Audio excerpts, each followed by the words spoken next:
Hey guys, it's Angela back really soon from my last video. Um, if you watched my last one, um, let me preface and then I'll give some apologies for the setup here. If you watched my last one and went through to the tarot adjacent crafts, you'll remember that I made my own charm casting set yesterday. I played with it for the first time literally just now and I got so like it oh my goodness. I just had to come on and share. Not I mean Definitely want to share with anybody that is interested and wants to watch, but I also want to like document this for myself in a better way than I can, with my journal. So I will say I'm literally holding my phone, so sorry if it's jumpy and such and such. Also, please excuse my beat up, scratched up water ring table. I know it's hideous. I get it. Trust me, I hear it all the time from my husband. But I have an absurd emotional attachment to this table. There's actually a set of 3 of them. This one is probably the most beaten up, but this set of tables was in my childhood home growing up, and so they remind me of my mom. I don't even know what, and I think she may have gotten them from another family member. I don't even know. I just can't bring myself to let go of them. So I apologize.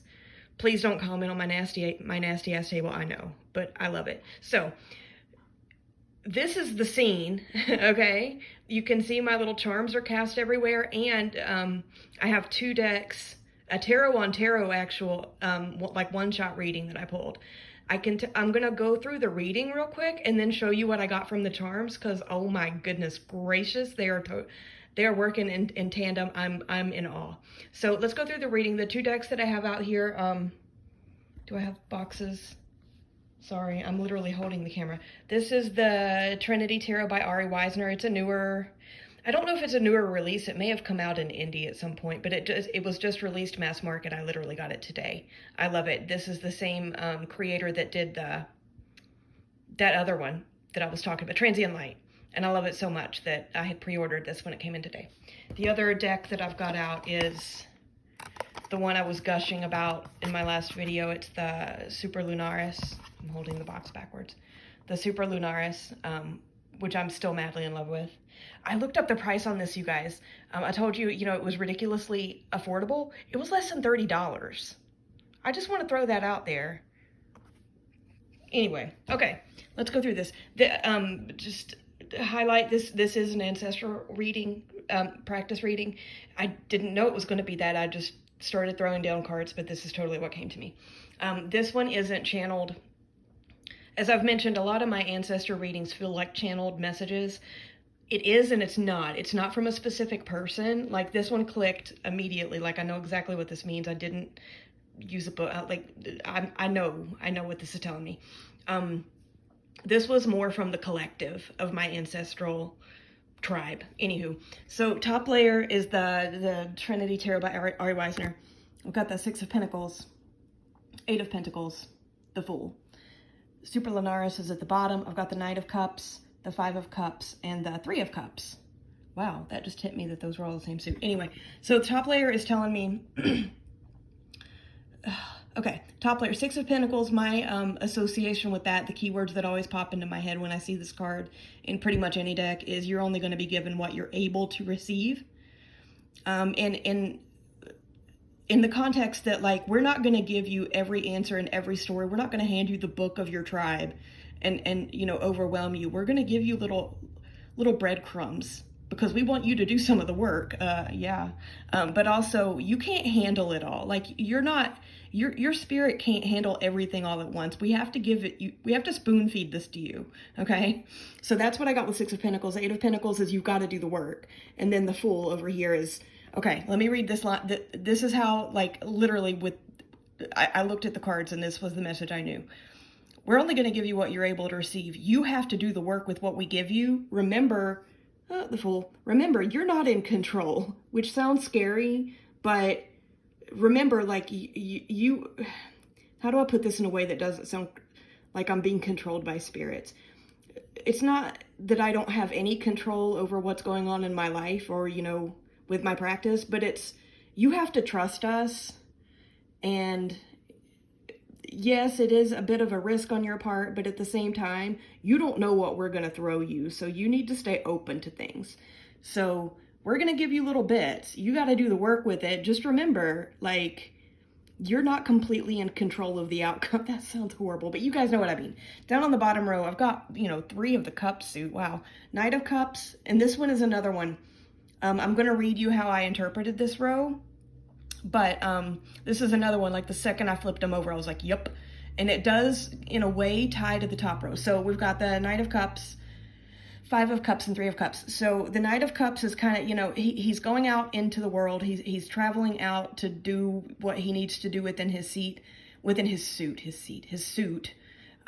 He's water element. The way that I'm getting this one is absolutely with, like, relationships, but familial relationships, not romantic relationships. He's going out to collect the stories, okay?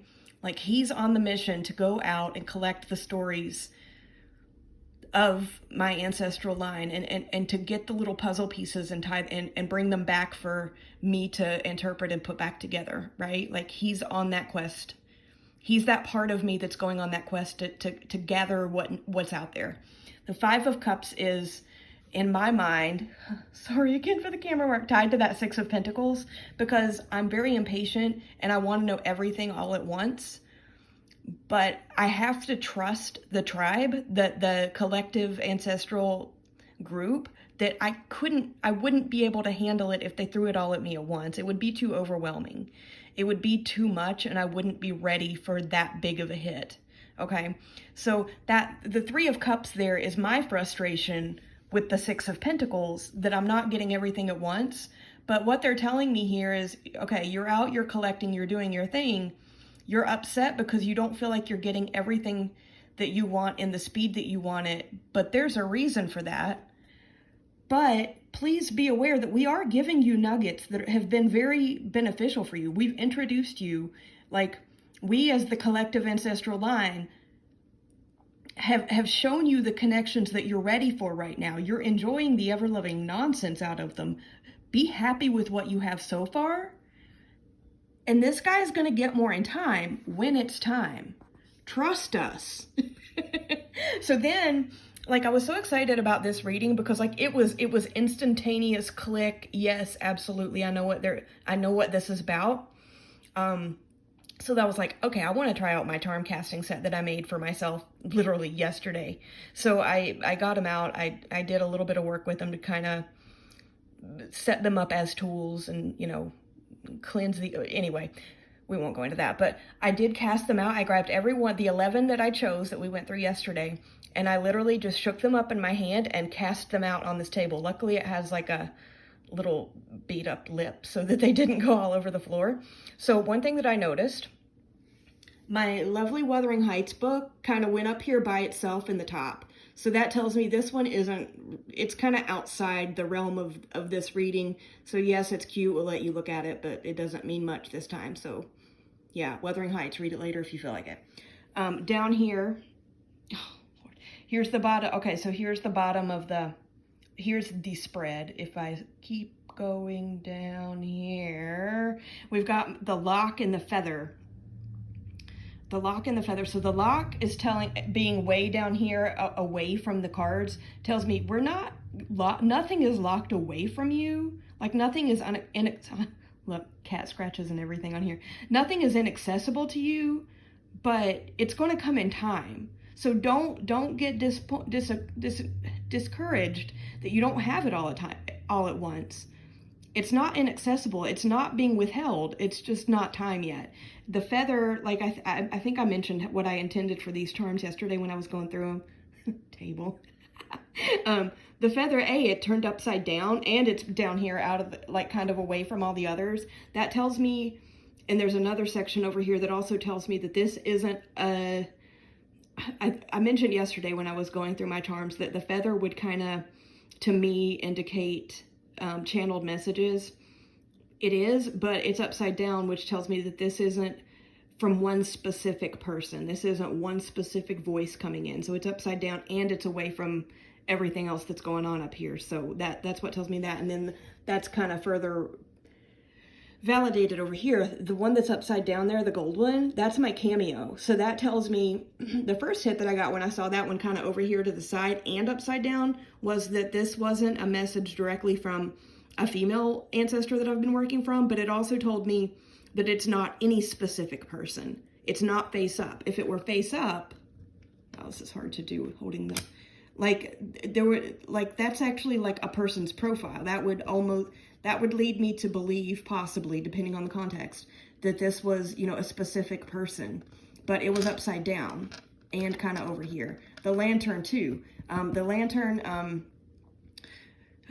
I didn't really have a set meaning for that one, but it was kind of like shedding light on something new. I feel like they're telling me with this one kind of being over here that we're really not, we're not introducing you to anyone new in this message, but also we're not really telling you anything you don't already know either. Like we're just kind of giving you a soft reminder of what's going on. So then let's get into the middle part here. This is where most of my charms fell. My cardinals in a lot of folklore, like worldwide, can often mean messages from those that we've lost, right? So I feel like that is, and it's the one that fell closest to the center of the card spread. So I feel like that was another validation that this was about the topic of ancestor work. Then down here, it got all kinds of interesting. So down out of the frame, I got my dream catcher and my axe. I have been having some really interesting dreams for years and years and years now about a specific place that I've often felt like I almost need to have a cord cutting ceremony with. And so I thought it was hilarious that they kind of threw that in down there. But anyway, so back up to the fun stuff. So we've got the cardinal telling me that, yeah, this is validating that this is an ancestor message. Then down here, the key is collecting. So the key fell directly on the Knight of Cups. So the Knight of Cups, I mean, we know that, you know, he's the go-getter of the suit, kind of sort. I mean, he's not one of the fastest moving. You know, he's not the Knight of Swords. He's not the Knight of Wands. He's not the slowest moving because he's not the Knight of Pentacles. But he's kind of dreamy, and he kind of goes out lackadaisically and does his thing, right? But in the context of this spread, he's going out and collecting the stories of the people that I have familial bonds with, and also the intuitive hits that are teaching me about all of this, right? So the key is letting him do his thing in his time, not trying to force him to keep pace with the, you know, a Knight of Wands or a Knight of Swords. This is hilarious. So this was the card, you know, when I just went through the meaning of the whole spread, this was the card that was my personal disappointment that it's not going, that getting the bulk of the information and all the little nuggets isn't going as quickly as I would like. And so 2 charms landed here. I got the puzzle piece, which is a reminder that, hey, you're getting this in pieces. You're gonna be able to piece things together in time, but bit by bit. And then this, if you remember, I picked this charm, the one with the pointing hand, specifically because I wanted to see what it would point at, and it's pointing to the 3 of Cups. So it's like, hey, yeah, you're disappointed. You're gonna get these pieces in time, but look over here. Like, point your direction over here. You've already formed bonds with people in your ancestral line that you didn't have a connection with before. Why don't you focus on the joy and the importance and the significance of those, and trust us to give you the nuggets. Anywho, I got really excited. I wanted to come on and share how my little hand curated charm set is working so far. I still only have 11. Again, I apologize for my table, but I also don't, because I even though it's hideous and atrocious, I love it. But yeah, let me know what you guys think. If you guys have done anything with charm casting, if you think I'm nuts, I mean, say it in a respectful way, please, but that's cool. Yeah. Thanks for listening to me ramble. Have a good rest of your Sunday. Bye-bye.